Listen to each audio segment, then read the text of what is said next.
امیر جماعت اسلامی حافظ نعیم الرحمان اور قومی وطن پارٹی آفتاب شیرپاؤ سے ٹیلی فونک رابطہ، ملکی مجموعی اور سیاسی صورتحال پر تبادلہ خیال۔ سیاسی رہنماؤں کی بھی وزیر اعظم کو عید کی مبارکباد، نیک خواہشات کا اظہار۔ وزیر اعظم کا چاروں وزرائے اعلیٰ اور گورنرز کو بھی ٹیلی فون بڑی عید کی مبارکباد دی۔ وزرائے اعلیٰ کا وزیر اعظم شہباز شریف کے لیے نیک تمناؤں کا اظہار۔ وزیر اعظم کا اسپیکر قومی اسمبلی ایاز صادق، خالد مقبول صدیقی، مصطفیٰ کمال اور عبدالعلیم خان کو بھی ٹیلی فون عید الاضحیٰ کی مبارکباد دی۔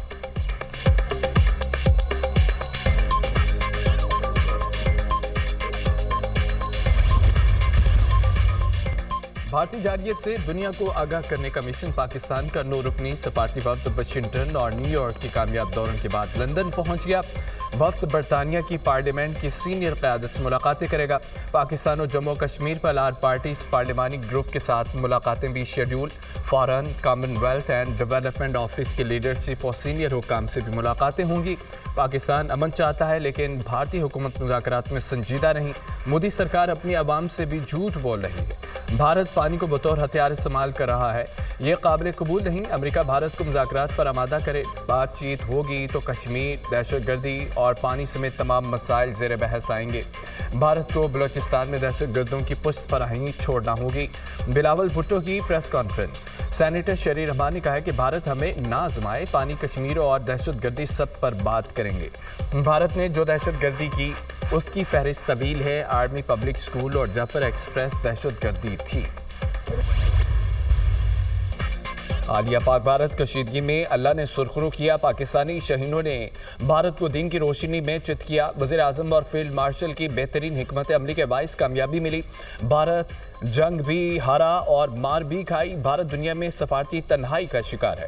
نریندر مودی آج سرنڈر مودی بن چکا ہے۔ دنیا نے دیکھا کہ ہمارا بیانیہ سچ پر مبنی تھا۔ وقت آ گیا ہے معاشی طور پر بھی ملک کو مضبوط کریں۔ وزیر اطلاعات عطا تارڑ کی گفتگو۔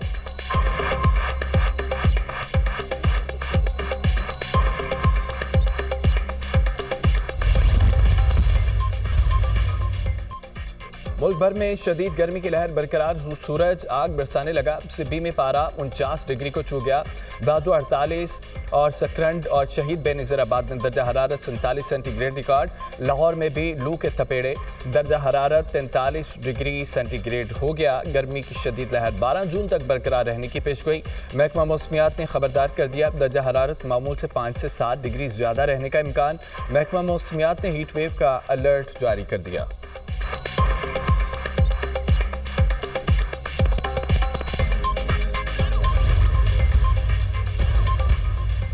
کراچی ایک بار پھر زلزلے سے لرز اٹھا۔ شہر کے مختلف حصوں میں زلزلے کے جھٹکے۔ ریکٹر اسکیل پر زلزلے کی شدت 3.5 ریکارڈ، گہرائی 9 کلومیٹر زیر زمین تھی۔ زلزلے کا مرکز ملیر کے جنوب مشرق سے 4 کلومیٹر کے فاصلے پر تھا۔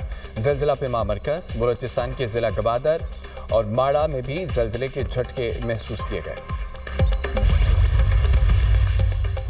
کراچی میں لانڈی ایکسپورٹ پروسیسنگ زون کی فیکٹری میں آتش زدگی۔ گزشتہ رات لگنے والی آگ پر تاحال قابو نہ پایا جا سکا۔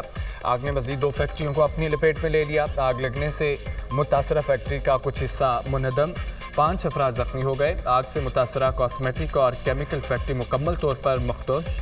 فائر بریگیڈ اور ریسکیو کے فیکٹریوں میں لگنے والی آگ بجھانے کا آپریشن جاری ہے۔ آگ پر قابو پانے میں مزید کئی گھنٹے لگ سکتے ہیں۔ فائر بریگیڈ ہوگا۔ غزہ میں اسرائیلی جارحیت عید کے تیسرے روز بھی نہ تھم سکی۔ صہیونی حکومت کی جانب سے مظلوم فلسطینیوں کا قتل عام جاری ہے۔ اسرائیلی فوجیوں کی غزہ میں امداد کی تقسیم کے دوران فائرنگ، 40 فلسطینی شہید، 100 سے زائد زخمی۔ خان یونس میں اسرائیلی ڈرون حملے میں 4 فلسطینی شہید ہو گئے۔ شہداء کی مجموعی تعداد 54,900 سے تجاوز کر گئی ہے۔ 1,26,400 افراد زخمی ہو چکے۔ اسرائیلی فورسز کے شمالی غزہ کے مزید علاقوں میں جبری انخلاء کے اقدامات۔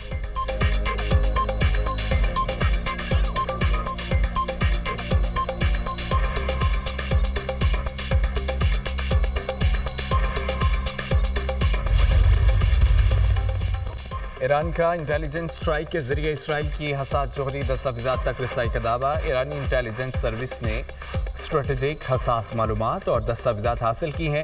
اسرائیل کے جوہری منصوبوں اور تنصیبات سے متعلق ہزاروں دستاویزات بھی شامل ہیں۔ ایرانی سرکاری میڈیا اسرائیل کی جوہری دستاویزات ایران منتقل کر دی گئی ہیں۔ دستاویزات میں امریکہ، یورپ اور دیگر ملکوں بارے بہت معلومات ہیں۔ ایرانی انٹیلیجنس وزیر حجت الاسلام سید اسماعیل۔